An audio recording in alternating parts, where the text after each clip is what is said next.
let's talk about this. Let's talk about Ballerina Farm. From someone that grew up in Utah and grew up Mormon, it is a very conservative and patriarchal religion. The men hold all the power at church and at home. As a young woman, you are taught to obey and do as you are told by men. Men set the rules, men set the guidelines, everything is set by men.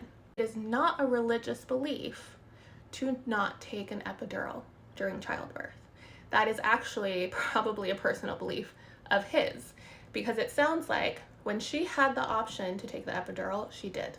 And she liked it and she thought it was great. But every other time that he was there, she didn't take the epidural, and it was probably because he pushed her to not take it.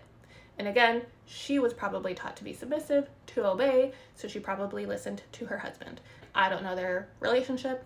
I don't know if that's how it actually went down, but the pattern seems to be after 8 children that the one that he wasn't there for, she took an epidural.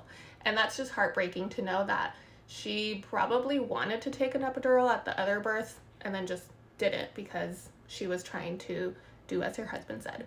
Again, I don't know their lives.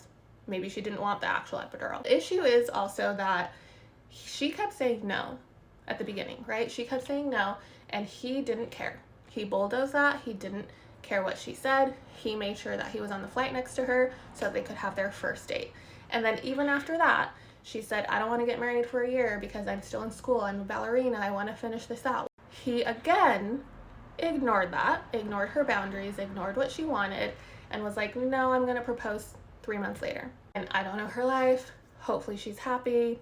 But to say like, oh, well, even if she was a ballerina now, she wouldn't be making any money, so she made the right decision by marrying a billionaire.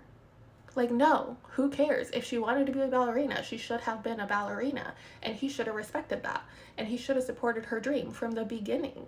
And even more so that he is a billionaire, because then she wouldn't have to worry about the money at all. She could have just lived out her dream and not have to worry about how much she's getting paid. I think the issue here is that the whole theme of their relationship seems like he has not been supportive of what she's wanted, and he hasn't been respectful of her boundaries, and he's just bulldozed everything. Everything that he's wanted to do, they've done. Everything that she's wanted to do has been sacrificed.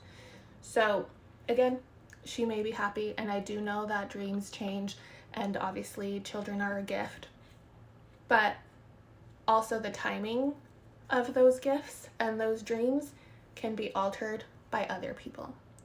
And sometimes when you're young and you grow up in a really conservative religion like Mormonism, sometimes when you're young you don't know any better until it's too late.